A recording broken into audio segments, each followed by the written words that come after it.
దేవునికి స్తోత్రము.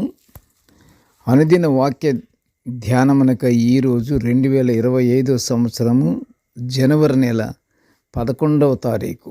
ఈరోజు ధ్యాన వాక్యము పరిశుద్ధ గ్రంథము నుండి అపొస్తలుడైన పౌలు గారు రోమీలకు రాసినటువంటి పత్రికలోని 5వ అధ్యాయము 5వ వచనాన్ని మనం ధ్యానించుకుందాము.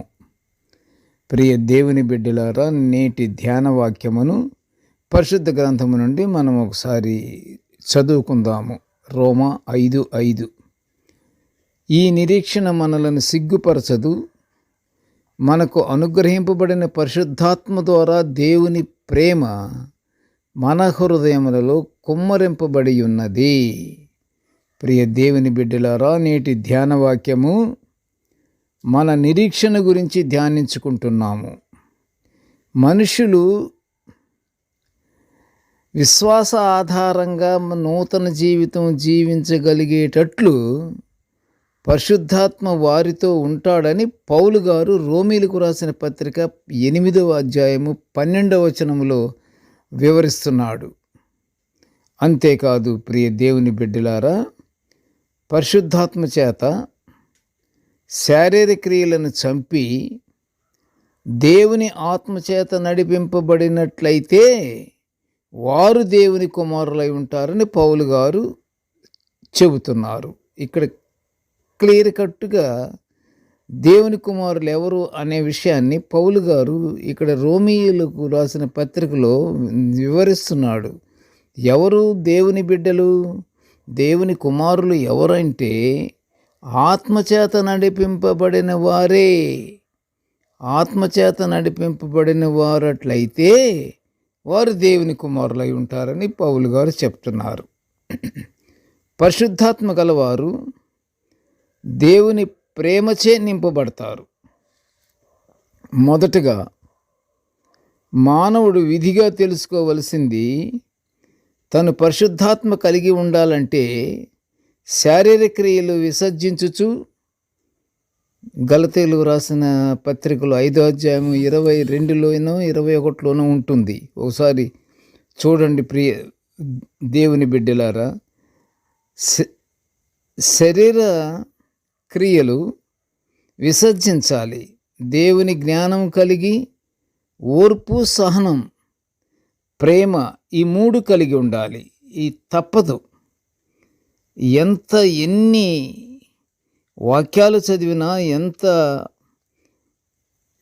మంచి గొప్ప వాగ్దాటి గలగన పరిశుద్ధాత్మ ప్రేరేపణతో నింపబడినటువంటి పరిశుద్ధులు మాట్లాడిన మాటలు వింటున్నా, అవి జీర్ణించుకున్నా జీర్ణించుకోకపోయినా వింటున్నామన్నటువంటి తృప్తితో ఉంటారు గనుక వీళ్ళేం చేయాలి? శారీరక క్రియలు విసర్జించుచు దేవుని జ్ఞానం కలిగి, ఓర్పు, సహనము, ప్రేమ కలిగి ఉండాలి. ఇది ఖరాఖండిగా పౌలు గారు వివరిస్తున్న మాట. ఆ ఓర్పు, సహనము, ప్రేమ కలిగి ఉంటే వారు దేవుని కుమారులే, దేవుని బిడ్డలుగానే ఉంటారు. ప్రేమ లేని జీవితాలతో ఉన్నప్పుడు, దేవా మీ ప్రేమను నా హృదయంలో ఉండుటకు అడ్డుపడుతున్న వాటన్నిటినీ తొలగించి, ఏమిటి అవి? అసూయ, ద్వేషాలు, విసుగు, గొణుగుడు, సణుగుడు, వీటన్నిటినీ తొలగించి మీ ప్రేమను నా హృదయంలో కుమ్మరించండి అని మన ప్రార్థనలో మహారోదనముతో మొరపెట్టాలంటున్నాడు పౌలు గారు. ఇది నిజంగా అలా జరుగుతుందా? దేవుని ప్రేమ మన హృదయంలో ఉండటానికి, మనము దేవుని ప్రేమ మన హృదయంలో కుమ్మరించబడటానికి మనం ప్రార్థనల్లో రోదనముతో మొరపెట్టాలట. దేవుని ప్రేమ మనలో సంపూర్ణంగా ఉండే వరకు మన ప్రార్థనలలో మహారోదనం ఉండాలి. మన హృదయాల నిండా ఉన్న ప్రేమ మనలను ఆనందకరమైన జీవితాలు జీవించున్నట్లుగా మారుస్తుంది. అంత మాత్రమే కాదు ప్రియ దేవుని బిడ్డలారా, ఈ ప్రేమ దేవుని యందు మన నిరీక్షణను ఆత్మీయ స్థితిలో స్థిరపరచి దేవుని బిడ్డలముగా గుర్తింపు కలుగజేస్తుంది. మనం దేవుని బిడ్డలుగా మనము ఉండాలంటే, దేవుని బిడ్డలముగా మనము పిలువబడాలంటే, దేవుని యందు మన నిరీక్షణను ఆత్మీయ స్థితిలో స్థిరపరచాలి. అప్పుడు మనము దేవుని బిడ్డలముగా మనము గుర్తించబడతాము. మనము ఎల్లప్పుడూ దేవుని యొక్క ఆజ్ఞలు, ఆయన కట్టడలను అనుసరిస్తూ దేవుని యందు భయభక్తులు కలిగి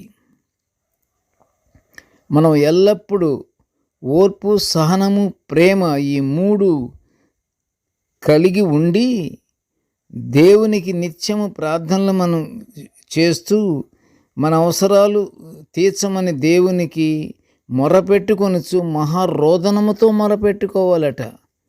రోదనముతో మొరపెట్టుకుంటూ మనము తప్పకుండా పరలోక ఆశీర్వాదాలు పొందుకుంటాము. ప్రార్థన చేసుకుందాము. కృపగల తండ్రి, జీవముగల నాయన, నీ పాదములకు స్తోత్రములు.